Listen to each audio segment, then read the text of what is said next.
మనం తొవ్వెంట పోతుంటే ఫుట్పాత్ మీదనో డివైడర్ల మీదనో బొచ్చడు మంది కూకొని పండుకొని ఉంటారు. వాళ్ళకి ఇండ్లుండయి, ఎవరన్నా ఏదన్నా ఇస్తే తిన్నట్టు, లేదంటే లేదు. ఏడనో తింటారు, ఏడనో వండుకుంటారు. వాళ్ళకు జ్వరం వచ్చినా నొప్పి వచ్చినా ఎవ్వరికి చెప్పుకోరు, వాళ్ళను ఎవ్వరు పట్టించుకోరు.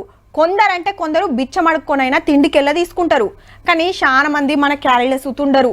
ఆ సొంటోళ్ళని చూస్తే అయ్యో పాపం అనిపిస్తుంది, కానీ ఏం సాయం చేయలేక వెళ్ళిపోతుంటాం. ఇంతకు ముచ్చటేందంటే, కొందరు షెట్ల కింద సల్ల గూకుంటే వీళ్ళేమో ఊడ్చుకొస్తున్నారు. గీ కాక బాతులకు దాన పెడుతున్నాడు. గిల్లు క్యారం బోర్డ్ ఆడుతుంటే గిల్లు అర్రల పడుకొని వొయ్యిలు చదువుతున్నారు. ఇంతకు ఇదేంటిది అంటారా? ఇండ్లు లేనోళ్ళ ఇల్లు ఇది. మహారాష్ట్ర సాంగ్లీలా నానేటోళ్ళు ఎవ్వలేక రోడ్ల మీద తిరిగేటోళ్ళని తీసుకొచ్చి ఆశ్రమంలో ఉంచుకొని వాళ్ళ మంచి చెడ్డలు అరుచుకుంటుండు గీ అన్న. నిన్ని అడిసంది కాదుల్లో, 17 ఏండ్ల కాంచెలు నడుస్తుంది ఆశ్రమం. 6 ఏండ్ల కాంచెలి అన్నే నడిపిస్తుండట. 1000 మంది దాకొచ్చి బాగైపోయిండ్రట. 200-300 మంది దాకా వివరాలు కనుక్కొని ఇంటికి దోలిరట. ఇప్పుడు 73 మంది ఉన్నారు. పండ్లు గుడ్లతోని బలంగల తిండే పెడతారట.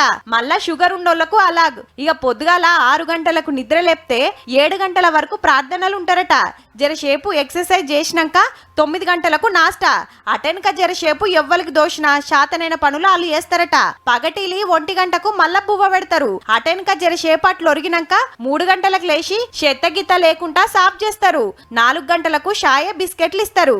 హగో షాయల బిస్కెట్లు ముంచుకొని దంచుడే దంచుతున్నారు. మాపటిలి మళ్ళా జరసేపు ఎక్సర్సైజ్ చేపిస్తారట. మన క్యాలీల లేనోళ్ళని సుత తీసుకొచ్చి గవర్నమెంట్ దవాఖానల చేర్పించి సేవలు చేస్తురట. అందరూ ఒక్క ఇంటోల లెక్క మంచిగా కలిసి మెలిసి ఉంటారట. అన్ని తీర్ల పండుగలు చేస్తారట.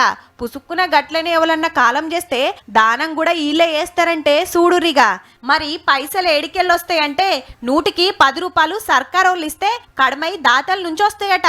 7 అర్రలున్న ఆశ్రమంలా వీళ్ళ మంచి చెడ్డలు అరుచుకుంటానికి 8 మంది పనిచేస్తారట. దినాం డాక్టర్ వచ్చి పరీక్షలు చేసిపోతాడు. అయినోళ్లే పట్టించుకొని గీ కాలంలా వీళ్ళ కోసం గీ తీర్ల తండ్లాడుతున్న అన్నను తారీఫ్ చేయాల్సిందేనుల్లా.